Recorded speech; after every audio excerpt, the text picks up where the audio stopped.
This is Joe, Michelle, Melissa, and Shannon with More Than a Sniff, where we talk about everything dog. from training to nutrition, from behavior modification to grooming, from vet visits to dog parks. From getting to know us to having guests. Today we're going to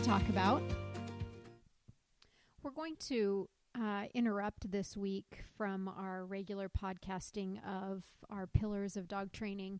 And I felt like it's just really important for us to really talk about, where Western States Canine College, More Than Sit, and the dog trainers course came from and where it's headed.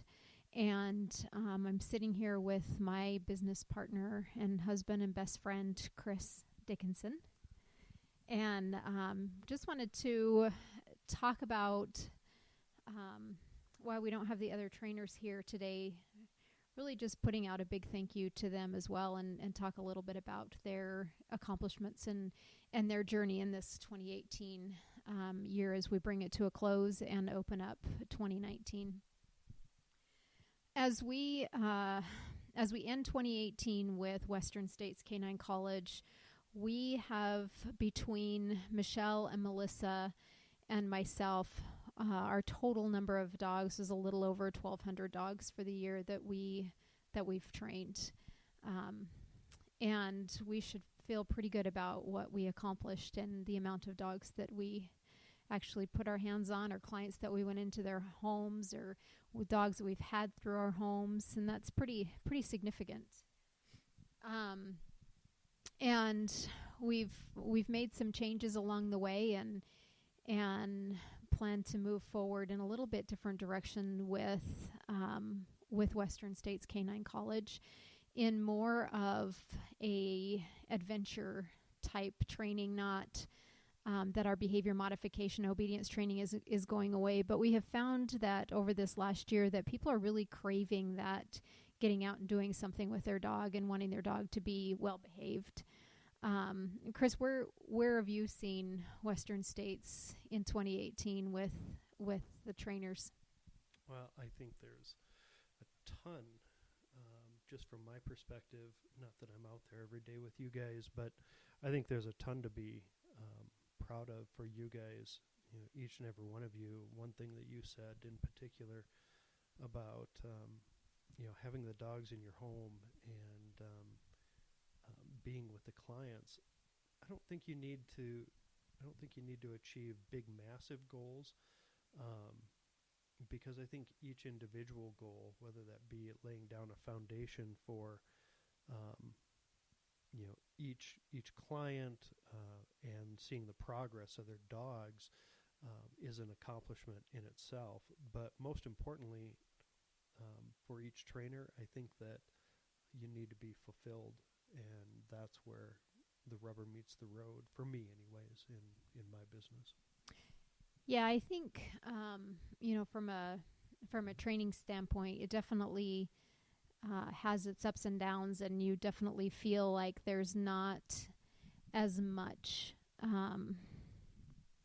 fulfillment sometimes when your clients are not as active necessarily, or the dogs are just not, the owners are not letting the dogs live up to their potential. So I think that for sure being fulfilled, and I don't know that from a training standpoint that we necessarily know or feel that at the end of the year when we're sitting here and look at all the number of dogs that we've trained on, did we fulfill something inside of us as well as everybody else? Well, something inside of you, as well as something fulfilling inside of the client too.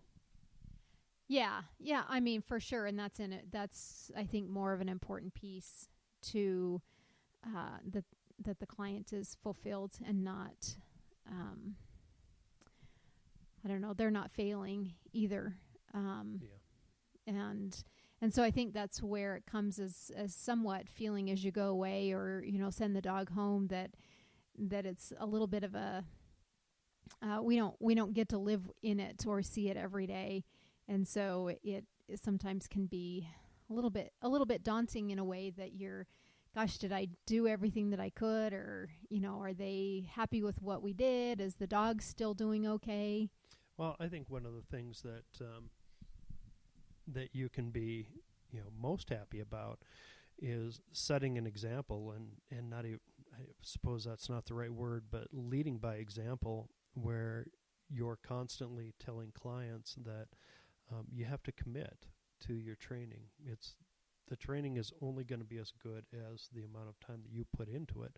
And even if that training is having the dog here for a couple weeks or something like that, there's still a transition that the client needs to take on as well, because the dog isn't just going to come back and ta-da, it's all better, or you need to maintain this.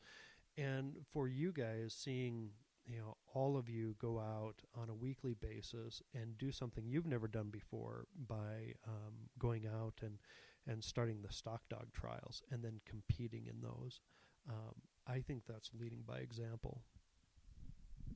Yeah, and I think that, when you word it like that, Chris, I think that we get so emotionally and physically attached to all the dogs that we are really, the dogs become a part of us. And so when they go home, there's a piece or when we're done training with our client, there's a piece that leaves an emptiness to us. And so I think that's why sometimes dog training, you don't always feel fulfilled, because you do it and then it's done. Yep. And so for sure, heading out and doing the stock dog trials, it definitely has been a journey, and the commitment to it has been incredibly intense. And so you start learning what you're asking your clients to do is not always easy.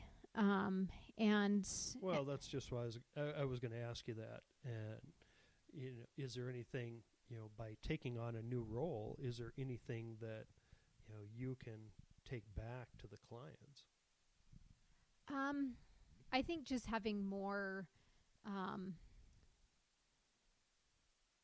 understanding that what we're asking them to do is not always easy. Right. And that maybe it's putting goals back into check as well. Oh, for sure. Because out of the four of us, Shannon, Michelle, Melissa, myself, and the stock dog world started out incredibly strong. And I'm the one that's still preparing for trials. Everybody else is done. Shannon still wants to continue training. She's just not sure what philosophies and what direction she wants to go in with that, and she'll continue to push forward with me. But she's just as committed as I am. It's just her dog is in a different place. But the other two, just not the right time and not the right place, and it just was just not the right fit. And I think that that's an important thing that we can take back to clients too, that maybe we as a trainer need to make sure that what we're asking is really what the client is wanting of their dog, that it's really realistic to accomplish so that they can. Yeah. I feel like that the dog training for Western states has, we've accomplished a lot. We're heading into our 10th year of being in business, and says a lot for a small business owner, and still going strong with the dog training. Let's talk a little bit about Melissa and her style and kind of what she's brought into Western states from you and I, in the standpoint of starting the business together and trudging through. I just want to talk a little bit about how each of the trainers have contributed into the dog training, and what Melissa is, what she's brought in, and where she's headed with this new year coming in. So Chris, from the outside looking in, being that you're not you're not training dogs with us, what are some of the things that you've noticed that Melissa has brought into Western states from a training standpoint? I think Melissa brings in just an infectious energy that comes out via social media that I'm certain, although I've never, been to any of the clients that she's had, or, that she has, I'm sure that energy just, it's hard not to be infected by Melissa's positive energy. And I think that goes a long ways. That's the first thing. The second is her commitment to training. She is a nonstop question. She is not afraid to ask questions when she doesn't, she's looking for alternative solutions to training or something like that. And I think that's important. Even, for 10 years from now, you can't, we've said this all along, you can't take one approach to training because the people are different. Each dog is different. Some people are more apt to, let's say use a clicker or more, pure positive reinforcement training, which is fine. And then there's others that are, I would say, middle of the road. But in any event, it's about being able to adapt to the client and the client's dog and having that dog be in the family. And Melissa, I have seen, just because I'm, obviously here, that she is quick to ask questions and look for alternative solutions. So good on her for that. Those are the two biggest things that I see. Yeah, I think that's where she kind of took our training in a different direction this year, with being more adventurous and being out and about and getting out of the house and doing things and her posts on our social media avenues of WSK9CO, she does. She's out. She's stomping in the snow, watching critters with dogs and recall, but she's also she also does a great job with redefining. I think training is a good way to put that. And then we all, wish that our dog would make a sandwich too, like she's teaching hers, so she really has, I think, inspired a lot of people of, gosh, I want my dog to do that. And I feel like that's, kind of sums up what Melissa has contributed into Western States Canine College. Let's talk about Michelle and her journey through dog training this year. She's been with us for quite a while. She's been training quite a while, and Michelle has inspired me to shift things around to find maybe a new passion or a new avenue for her.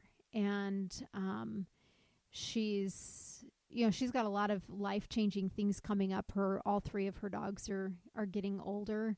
They've all had some medical stuff go on. She's rehomed a dog this last year. And Michelle has been, I think, through what a lot of our clients have been through in the last year, where sometimes you just feel like you're trudging through and not really doing anything. And so we've challenged Michelle to shift gears and really find herself and find what she wants out of the dog training, what she wants to bring into clients. Michelle brings a little bit more of a serious piece to the team as far as training goes. She doesn't do a whole lot of tricks. She stays fairly quiet and kind of behind the scenes of things. And I think that Michelle is on a little bit of a journey of her own of, I think, taking on a new outlook this year on looking to breed dogs and train them for people instead of going into homes and actually training. Chris, where do you see Michelle at this last year? I think Michelle has really matured in her training. She's a no-nonsense trainer. Get in and get it done. And she is, in my opinion, she's a definition of commitment. That when you hire Michelle, you're committed to a training plan, and she's committed to you. Just as much. If you're not giving if you're not giving 100% in the plan that she's laying down for you, I would imagine, although I've never been a client of hers, I would imagine that she will hold you to that. She'll hold your feet to the fire if you're not committed to the plan. And I think that just is a testament to her maturity and training. Yeah, I think this year she shifted a corner and is pretty confident in her training abilities this year. And I think that's why heading into a breeding program for her is that she now wants to take these dogs and produce trained dogs for people, because she's got the confidence to do that as well. Shannon, who everybody doesn't see out in the trenches as much, she's our support on the backside.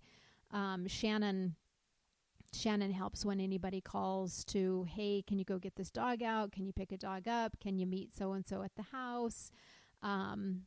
And what Shannon has brought to Western States, I think, is a little bit of being abstract, a little bit of art into us, and also just a realism to dog training is difficult in a very easy way.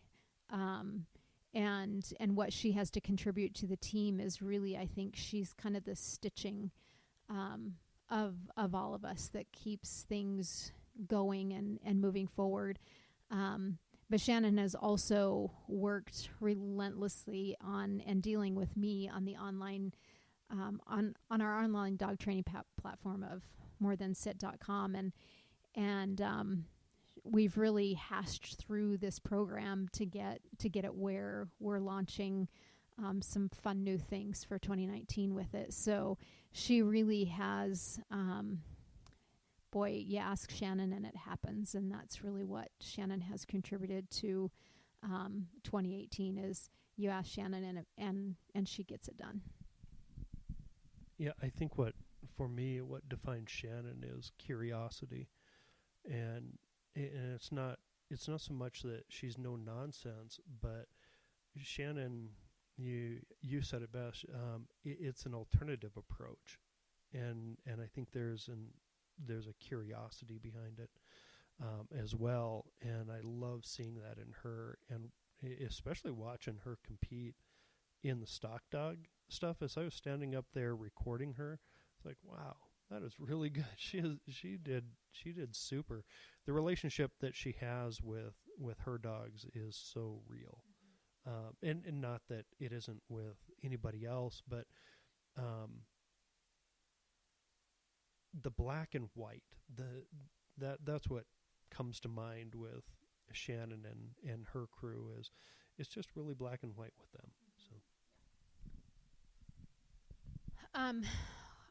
what I feel, and that nobody really gets to know this from our podcasts, and kind of randomly, Chris, you join us in our podcasts, and you know what you have contributed into Western States this year is really the strength, the support through some pretty crazy stuff that we've all come up with, or let's try this and let's do this, and everybody in the team kind of looks to, well, what does Joe's husband think of this, and how do you deal with this, and what's your thoughts, and I feel like the girls have all kind of listened and looked to you to see maybe how they're going to convince their husband that they're getting another dog, or that, oh, by the way, we're going to start breeding, or we have 12 dogs at the house for the weekend, and how much you contribute into that.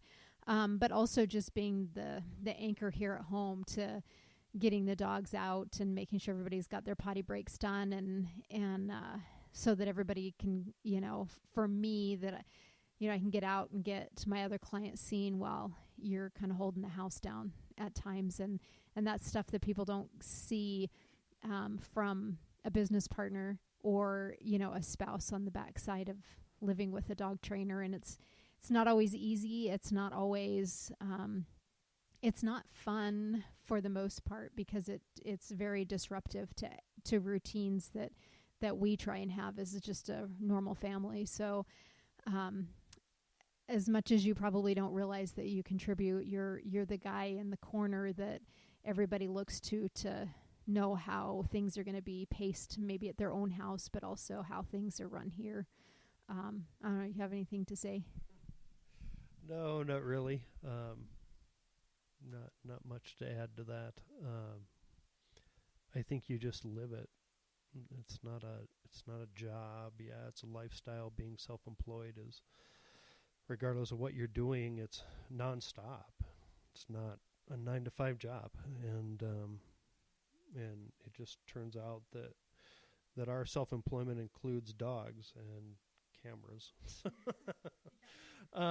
And for what it's worth, the reason that I'm able to do that is because the reality of being a freelance photographer is you're not out in the field all the time. In fact, you're only out in the field 25% of the time.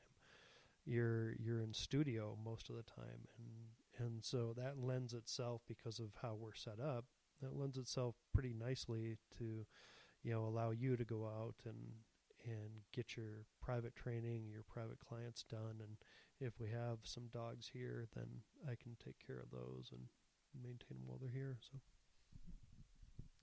and I just want to say thank you for that. Heading into 2019, we have some new things rolling out, and some new goals this year for 2019. Melissa's going to take the dog training side of these businesses that we have going on, kind of all intermingling with each other.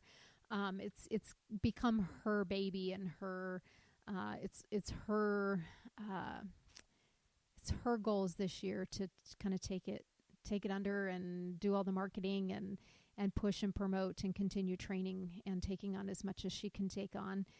Training wise, we're all still going to be training, but she's kind of taken it on as her baby and her thing.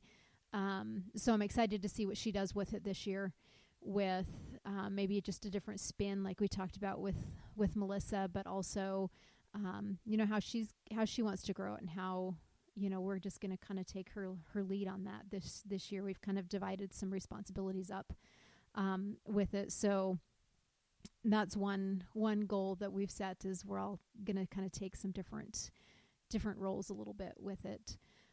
Michelle is going to be a support instructor for what we call the dog trainers course through Western States Canine College, and this course is teaching other people how to be dog trainers from the very beginning of learning theories all the way through of setting up their own dog training business. And I've had a couple of people ask, why would you do that? Because they're going to, it's taking away business from you. And I feel like that I'm at a point in my life that I'm ready to give up everything that I know about dog training and teach others about it, because I just don't feel like there's enough good trainers. There's not enough. And I think that getting stable trainers out there, because there's plenty of dogs to go around, is just another step for me to give back and to give my knowledge away. And so Michelle's going to be a support instructor in that program, and help the students in the class, and just be a support there. And then we have the More Than Sit, our online dog training platform, which we hope this year is just going to, I guess I shouldn't say we hope. This year is going to be a year that it takes off like crazy. And, for everybody out there, this training platform is an opportunity for everybody to get really Western States in their house.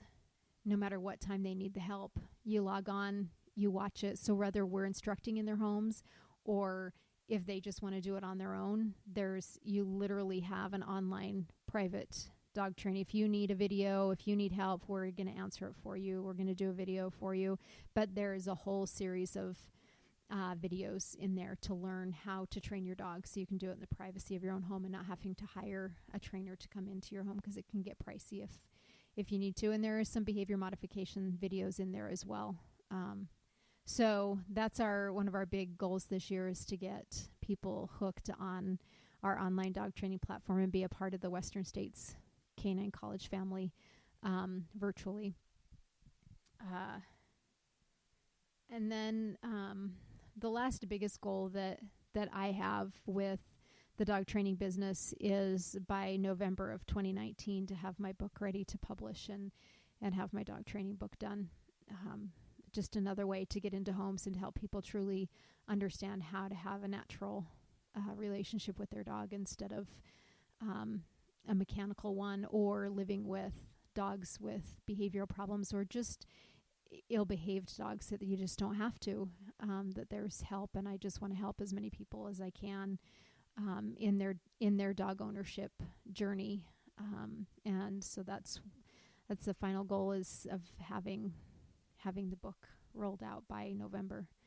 And I think that, for this year, it really wraps up where we came from and where we're headed into. Shannon is the behind the scenes support on every one of these entities. So that's the roles that she's playing in it. Is she plays a huge role behind the scenes of getting everything out and published and done and set up, and whatever we need online to happen. That's where Shannon's at, as far as rebuilding our websites and getting everything working together for the new year. Chris? Those sound amazing.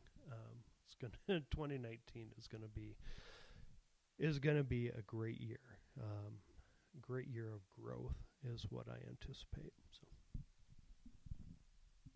Yeah, I kind of, as we sat down and talked last night, and you, as a business owner, you get sometimes you get numb to it all, and I feel like 2018 was a year of incredible growth for us all the way around. It was an incredible year of learning and adjusting and tweaking and what's working and what's not working. And I feel like 2018 was also a big year of failures for a lot of things that nobody saw roll out, or things that we never got accomplished. And I feel like 2019, on top of a growth year, is a year for the new changes to come out and to hit it hard for, where we're headed. And I think it's just a year to niche down and accomplish what we want to accomplish for the new year. Oh, that's great. I think through failures, you can fail, but you're not a failure. And just because you didn't get things done, I don't know that you would classify it as a failure. But like you said, moving on into 2019, you'll take those and work them into the new year. So as you're listening, we will be talking more about all these, all the new things coming up for 2019. So stay tuned and keep listening. And if you have any questions, let us know.